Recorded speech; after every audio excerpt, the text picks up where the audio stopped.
India news में India news आपके लिए लेकर आया है दुनिया का सबसे तेज बुलेटिन न्यूज 222। सिर्फ 22 मिनट में देश दुनिया की 222 खबरें। बिल्कुल, बस सिर्फ 22 मिनट बने रहिए हमारे साथ। पूरी दुनिया की एक एक खबर होगी आपके पास। पूर्व प्रधानमंत्री मनमोहन सिंह के मीडिया सलाहकार संजय बारू ने मोदी का गुणगान किया है। बारू का कहना है कि मोदी के साथ ही भारत में दूसरे गणराज्य का उदय हुआ है और नेहरू युग का अंत हो गया है। संजय बारू ने कहा कि साल 1950 से 2014 तक देश में पहला गणराज्य रहा, जिसे नेहरू युग भी कह सकते हैं। साथ ही उन्होंने कहा कि मोदी ने बिना संवैधानिक बदलाव किए हुए नए युग का आगमन हो गया है, जिसके लिए राजनीतिक बदलाव शुरू हो गए। बारू का कहना है कि अगर केंद्र की वर्तमान सरकार हर भारतीय को शिक्षा, स्वास्थ्य और सभ्य शहर का निर्माण करती है तो 2050 तक भारत चीन को ओवरटेक कर लेगा। पीएम मोदी ने सरकार के 60 दिन पूरे होने पर प्रशासनिक संचालन में जनता के सुझावों के लिए एक वेबसाइट की शुरुआत की है। इस पोर्टल पर जनता गंगा सफाई और कौशल विकास जैसे महत्वपूर्ण मुद्दों पर अपने सुझाव और विचार सरकार तक पहुंचा सकती है। प्रधानमंत्री ने कहा यह मंच लोगों और सरकार के बीच दूरियां कम करने में सहायक साबित होगा। प्रधानमंत्री नरेंद्र मोदी 3 और 4 अगस्त को नेपाल दौरे पर जाएंगे, जहां वो पशुपतिनाथ का दर्शन करेंगे। साथ ही प्रधानमंत्री बुद्ध की जन्मस्थली लुम्बिनी और सीता की जन्मस्थली जनकपुर भी जाएंगे। अपने नेपाल दौरे के दौरान प्रधानमंत्री नेपाली संसद को भी संबोधित कर सकते हैं। भारत और नेपाल के बीच संयुक्त आयोग की बैठक में कई अहम मुद्दों पर सहमति बनी। दोनों देशों के विदेश मंत्रियों के बीच हुई इस बैठक में रक्षा, सुरक्षा, व्यापार और पनबिजली सहित कई क्षेत्रों में सहयोग बढ़ाने पर जोर दिया गया। अपनी नेपाल यात्रा के दौरान विदेश मंत्री सुषमा स्वराज ने नेपाल के राष्ट्रपति, प्रधानमंत्री और विपक्ष के नेता से भी मुलाकात की। भारत और नेपाल के बीच 23 साल बाद संयुक्त आयोग की बैठक हुई है। पीएम नरेंद्र मोदी से पहले सुषमा की ये यात्रा काफी अहम मानी जा रही है। पीएम नरेंद्र मोदी की 2 दिन की नेपाल यात्रा 3 अगस्त से शुरू हो रही है। बीजेपी अध्यक्ष अमित शाह ने कहा कि मोदी के नेतृत्व में अगले 10 में भारत एक सफल और शक्तिशाली राष्ट्र बनेगा। साथ ही अमित शाह ने बीजेपी कार्यकर्ताओं से कहा कि वो जनता तक मोदी के एजेंडे को पहुंचाएं। यूपी सरकार के मंत्री और पूर्व सांसदों को दिल्ली में मिले सरकारी बंगलों को आज से खाली करवाने की प्रक्रिया शुरू होगी। शहरी विकास मंत्रालय के मुताबिक 20 पूर्व मंत्रियों और 128 पूर्व सांसदों को 26 जुलाई तक सरकारी आवास खाली करने थे। कांग्रेस अध्यक्ष सोनिया गांधी ने आज शाम 7 बजे इफ्तार पार्टी का आयोजन किया है। सोनिया गांधी का इफ्तार इस बार कांग्रेस मुख्यालय में नहीं बल्कि होटल अशोक में होगा। पिछले 10 साल से सोनिया गांधी ने कोई इफ्तार पार्टी नहीं दी है, क्योंकि इफ्तार का आयोजन प्रधानमंत्री मनमोहन सिंह किया करते थे। अलग एसजीपीसी को लेकर केंद्र सरकार ने चंडीगढ़ प्रशासन और हरियाणा सरकार को एडवाइजरी जारी कर हिंसा की आशंका जताई। केंद्र ने चंडीगढ़ प्रशासन को किसी भी तरह की हिंसा की स्थिति से निपटने के लिए तैयार रहने को कहा है। एडवाइजरी के मुताबिक अलग एसजीपीसी बनाने के बाद तनाव की आड़ का कुछ असामाजिक तत्व फायदा उठा सकते हैं। हरियाणा में अलग एसजीपीसी के लिए बने 41 सदस्यों में से 36 ने शपथ ले ली, 5 सदस्य गैर हाजिर रहे। अकाल तख्त ने समुदाय के बीच टकराव टालने के लिए अमृतसर और करनाल में एसजीपीसी पर 27 जुलाई को बुलाए गए महासम्मेलन को रद्द कर दिया। उधर अलग एसजीपीसी विवाद पर केंद्र सरकार ने चंडीगढ़ प्रशासन और हरियाणा सरकार को एडवाइजरी जारी करके हिंसा की आशंका जताई है। महाराष्ट्र विधानसभा चुनाव में कांग्रेस और एनसीपी के बीच गठबंधन को लेकर सस्पेंस कायम है। कांग्रेस एनसीपी में गठबंधन होगा या नहीं, अगर होगा तो किसको कितनी सीटें मिलेंगी, ये फैसला शरद पवार और सोनिया गांधी की मुलाकात के बाद तय होगा। इस बीच एनसीपी अध्यक्ष शरद पवार ने इस बात के संकेत दिए कि पार्टी कांग्रेस के साथ मिलकर चुनाव लड़ेगी। सूत्रों के मुताबिक पवार ने पार्टी नेताओं को ये हिदायत दी है कि अकेले चुनाव लड़ने से दोनों पार्टियों को नुकसान होगा। एनसीपी जहां 144 सीटें चाहती है, वहीं कांग्रेस 50% सीट देने पर राजी नहीं। सूत्रों के मुताबिक एनसीपी कार्यकर्ताओं की आम राय यही है कि कांग्रेस के इख्तियार के बाद पार्टी सभी सीटों पर अपने बलबूते चुनाव लड़े। बिहार उपचुनाव में 10 सीटों पर समझौता हुआ। आरजेडी, जेडीयू, कांग्रेस में समझौता हो गया है।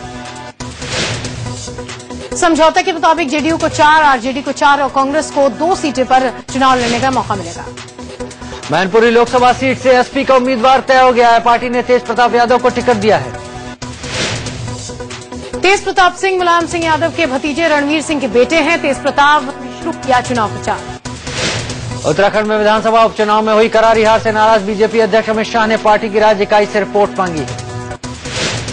साथ ही शाह ने उत्तराखंड के बीजेपी प्रभारी से भी कहा है कि वे इस हार के कारणों का भी पता लगाएं और ये भी देखें कि किस स्तर पर चूक हुई है।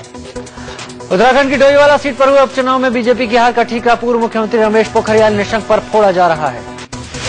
गुस्सा है बीजेपी कार्यकर्ताओं ने निशंक का पुतला फूंका और उन पर भीतर घात करने का आरोप लगाया। कांग्रेस नेता आनंद शर्मा हुई है। उत्तराखंड की डोईवाला सीट पर हुए उपचुनाव में बीजेपी की हार का ठीकरा पूर्व मुख्यमंत्री रमेश पोखरियाल निशंक पर फोड़ा जा रहा है। गुस्सा है बीजेपी कार्यकर्ताओं ने निशंक का पुतला फूंका और उन पर भीतर घात करने का आरोप लगाया। कांग्रेस नेता आनंद शर्मा ने कहा, स्पीकर को निष्पक्ष रहकर काम करना चाहिए, लेकिन उनके ऊपर सरकार का दबाव है। कांग्रेस का आरोप है कि अटॉर्नी जनरल राजनीतिक आकाओं को खुश करने में लगे हैं। कांग्रेस ने यह भी आरोप लगाया कि नेता विपक्ष का पद उसे नहीं देने के लिए सरकार लोकसभा अध्यक्ष पर दबाव डाल रही है। कांग्रेस ने पद नहीं मिलने पर अदालत का दरवाजा खटखटाने की संभावना से भी इनकार नहीं किया। दिल्ली बीजेपी नेता जगदीश मुखी ने कहा, दिल्ली में सरकार बनाने को लेकर एलजी को सबसे बड़े दल को सरकार बनाने के लिए बुलाना चाहिए। साथ ही जगदीश मुखी ने कहा है कि केंद्र 2 से 3 दिन में फैसला लेगा कि दिल्ली में सरकार बननी है या नहीं। बीजेपी और मोदी सरकार में तालमेल बनाए रखने के लिए सोमवार से बीजेपी ऑफिस में सरकार के मंत्री कार्यकर्ताओं की शिकायत सुनने के लिए बैठेंगे। मंत्रियों की लिस्ट वेंकैया नायडू ने तैयार कर ली है। हर दिन शाम 4 से 6 बजे तक अलग अलग मंत्री बैठेंगे। केंद्रीय मंत्री उमा भारती ने नदियों में प्रदूषण के लिए साधु संतों को जिम्मेदार बताया। उमा भारती ने साधु संतों को साफ सफाई के लिए सिख समुदाय के लोगों से सीखने की नसीहत दी। उनके खिलाफ कोर्ट ने गैर जमानती वारंट जारी किया था। मामले की अगली सुनवाई 28 को होगी। लखनऊ में बीजेपी सांसद साक्षी महाराज ने सीबीआई कोर्ट में सरेंडर कर दिया। साक्षी महाराज ने बाबरी विध्वंस मामले में सरेंडर किया है।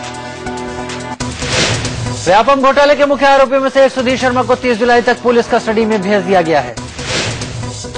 अभिनेता सलमान खान के हिट एंड रन केस की सुनवाई 21 अगस्त तक स्थगित कर दी गई है। कानपुर के ग्वालटोली इलाके में जोरदार हंगामा। एक इमाम और नमाजी आपस में भिड़ गए। इमाम का साथ देने बाकी लोग भी आ गए, जिसके बाद लोगों ने नमाजी के घर पर धावा बोल दिया। दोनों तरफ से पथराव भी हुआ। लोगों के हंगामे को शांत कराने के लिए मौके पर विधायक इरफान सोलंकी भी पहुंचे, लेकिन हंगामा कर रहे लोगों ने विधायक के साथ भी हाथापाई शुरू कर दी। विधायक को किसी तरह लोगों की भीड़ से निकाला गया। पुलिस ने किसी तरह मामला शांत कराया। पुलिस ने आरोपी की गिरफ्तारी का आश्वासन दिया। पुलिस और प्रशासन के आला अधिकारी भी मौके पर पहुंच गए। साथ ही इलाके में भारी संख्या में पुलिस बल को तैनात कर दिया गया। यूपी के सहारनपुर में जमीन के विवाद पर 2 समुदायों में जमकर पथराव और फायरिंग हुई। अशांत इलाके में कर्फ्यू लगा दिया गया है। शहर में बड़ी संख्या में पीएसी और आरएएफ की कंपनी तैनात कर दी गई है। 30 जुलाई तक स्कूल और कॉलेज बंद है। हिंसा के दौरान उपद्रवियों ने दर्जन भर दुकानों समेत एक पेट्रोल पंप को आग के हवाले कर दिया। हालात काबू करने के मौके पर पहुंची फायर ब्रिगेड और पुलिस बल पर भी उपद्रवियों ने पथराव किया।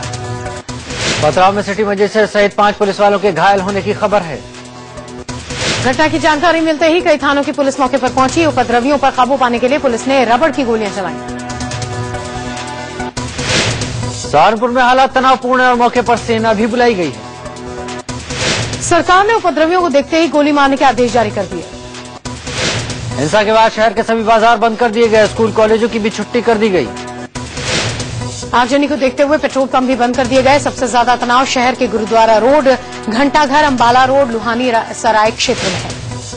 सहारनपुर के हालात को देखते हुए लखनऊ में भी शासन के आला अधिकारियों ने बैठक की। चीफ सेक्रेटरी आलोक रंजन ने बताया कि हिंसक झड़प के दौरान 3 लोगों की मौत हो गई, जबकि कुछ पुलिसकर्मियों समेत 17 लोग घायल हो गए। मुख्यमंत्री अखिलेश यादव ने आला अधिकारियों को हिंसा से सख्ती से निपटने के आदेश दिए। पुलिस कमिश्नर, डीआईजी, डीएम और वरिष्ठ पुलिस अधीक्षक समेत कई बड़े अधिकारी सहारनपुर में काम कर रहे हैं। यूपी के सहारनपुर में भड़की हिंसा पर गृहमंत्री राजनाथ सिंह ने मुख्यमंत्री अखिलेश यादव से फोन पर बात कर हर स्तर पर सहयोग देने का बात की। मुरादाबाद के कांठ में मंदिर पर लाउडस्पीकर लगाने के मुद्दे पर प्रशासन ने नेताओं के घुसने पर पाबंदी लगाई है। कांठ इलाके में धारा 144 लागू की गई है। मुरादाबाद पहुंचे बीजेपी प्रदेश अध्यक्ष लक्ष्मीकांत वाजपेयी ने डीएम से मुलाकात के बाद अपना धरना खत्म कर दिया। अपने समर्थकों के साथ डीएम ऑफिस के सामने धरने पर बैठे वाजपेयी एसएसपी के खिलाफ केस दर्ज करने की मांग कर रहे थे। बीजेपी का धरना रंग लाया और मुरादाबाद के एसएसपी के खिलाफ कांठ थाने में केस दर्ज कर दिया गया। आरोप है कि एसएसपी समाजवादी पार्टी के इशारे पर काम कर रहे हैं और जानबूझकर बीजेपी नेताओं और कार्यकर्ताओं के खिलाफ कार्रवाई कर रहे हैं। इससे पहले मुरादाबाद पहुंचे बीजेपी विधायक सुरेश राणा और लोकेंद्र सिंह को पुलिस ने 144 के उल्लंघन में हिरासत में ले लिया। उधर कांठ के लिए कूच कर रहे बीजेपी सांसद राजेंद्र अग्रवाल समेत 5 सांसदों को पुलिस ने हिरासत में लिया है। बाद में सभी सांसदों को निजी मुचलके पर छोड़ दिया गया। मुरादाबाद में सुरक्षा को लेकर जिला प्रशासन ने आरआरएफ की कंपनी, पीएसी की 2 कंपनी और एसएसबी की 1 कंपनी तैनात की है। तनावपूर्ण हालात को देखते हुए कुल मिलाकर करीब 2500 सुरक्षा बलों की तैनाती की गई। रामपुर में पूर्व सांसद बेगम नूरबानो को उनके समर्थकों के साथ हिरासत में ले लिया गया। नूरबानो कांट जाने की तैयारी में थी। शांति मार्च निकालने जा रहे मुरादाबाद कांग्रेस के कार्यकर्ताओं को पुलिस ने गाजियाबाद NH-24 पर रोक लिया। यूपी गेट के पास सैकड़ों कांग्रेसियों की पुलिस के साथ जमकर धक्का मुक्की हुई। कांग्रेसी मधुसूदन मिस्त्री और निर्मला खत्री की अगुवाई में शांति मार्च निकालने जा रहे थे। शांति मार्च के लिए मुरादाबाद जा रही कांग्रेस नेता नगमा को भी यूपी गेट के पास रोक लिया। पुलिस ने दिल्ली यूपी बॉर्डर पर 300 कांग्रेसी कार्यकर्ताओं को हिरासत में लिया। बॉर्डर पर पुलिस और कांग्रेसियों के संघर्ष की वजह से गाजियाबाद से अक्षरधाम मंदिर तक जाम लगा गया। कांट को लेकर कांग्रेस कार्यकर्ताओं के कूच की वजह से गाजियाबाद में कई जगह जाम लग गया। मुरादाबाद के कांट में बढ़ते तनाव को देखते हुए दिल्ली यूपी के बॉर्डर को सील कर दिया गया। दरअसल पूरा विवाद कांट इलाके में एक धार्मिक स्थल से लाउड स्पीकर हटाए जाने के बाद शुरू हुआ। हंगामा कर रहे कई बीजेपी कार्यकर्ताओं को एसएसपी के निर्देश पर गिरफ्तार किया गया, जिसे लेकर बीजेपी नेता भड़के हुए हैं। इलाहाबाद हाईकोर्ट ने मुरादाबाद के अकबरपुर गांव में मंदिर पर लाउड स्पीकर लगाने की मांग को लेकर दाखिल जनहित याचिका खारिज कर दी। कोर्ट ने कहा कि इस पर फैसला लेने का हक मुरादाबाद जिला प्रशासन को है। कोर्ट ने प्रशासन से मंदिर पर लाउड स्पीकर नहीं लगने देने को कहा है। हाईकोर्ट में दाखिल याचिका में कहा गया कि पुलिस ने जबरन मंदिर से लाउड स्पीकर उतरवाया।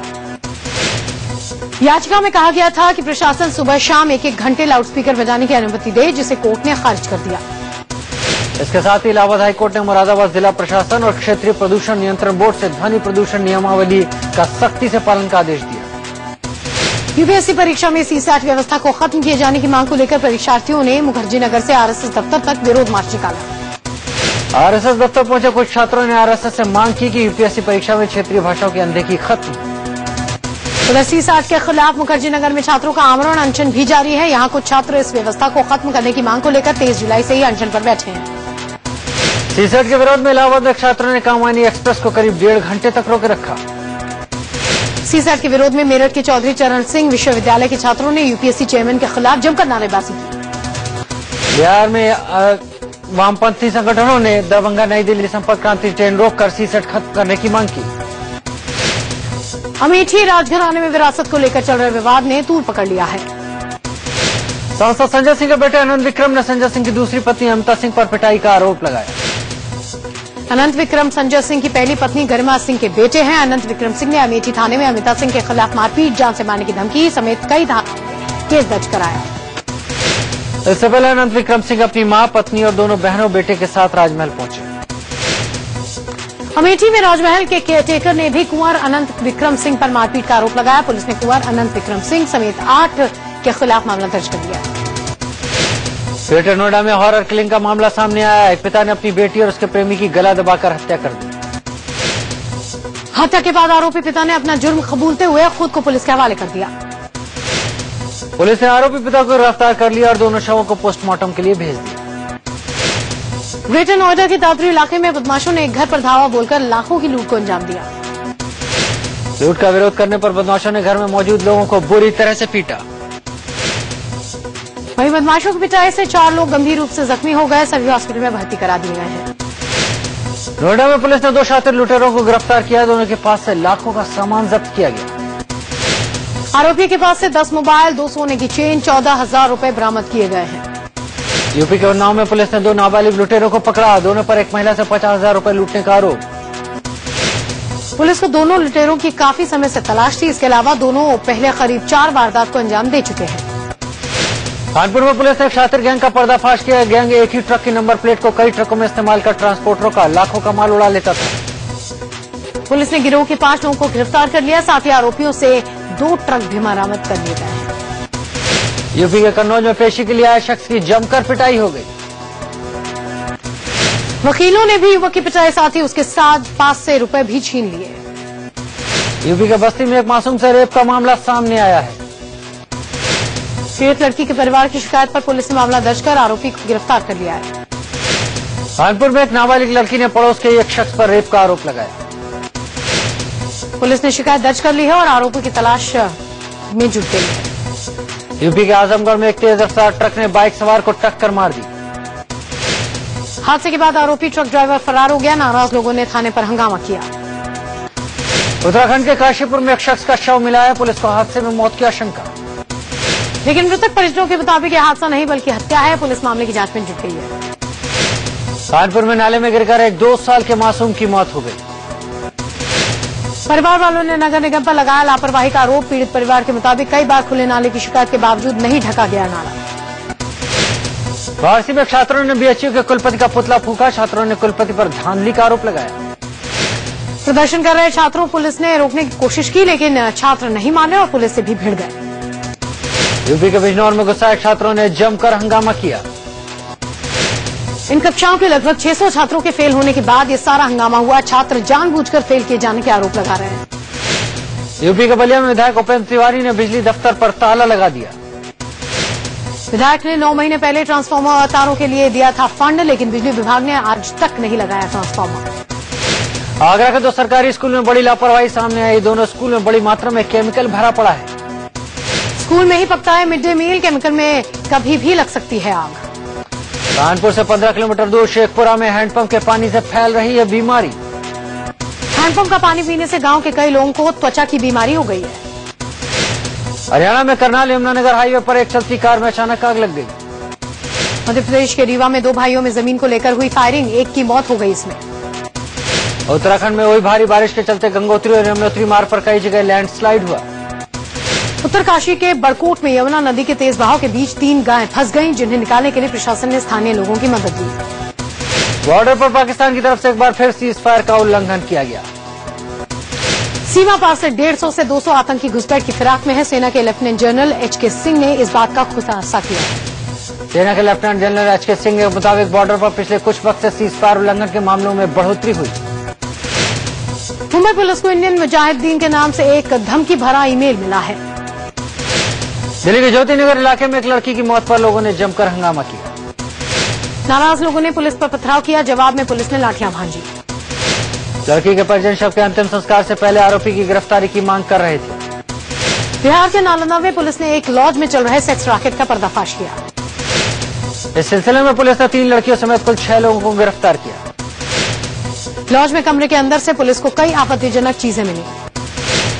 बिना पहचान पत्र कमरा देने के आरोप में पुलिस ने लॉज संचालक को भी गिरफ्तार किया। माउंट एवरेस्ट विजेता एक पैर से विकलांग अरुणिमा सिन्हा ने एक और कमाल कर दिखाया है। अरुणिमा ने रूस की 7 पर्वतों की श्रृंखला में तीसरी चोटी एल्ब्रुस पर तिरंगा लहरा दिया। अरुणिमा ने पिछले साल माउंट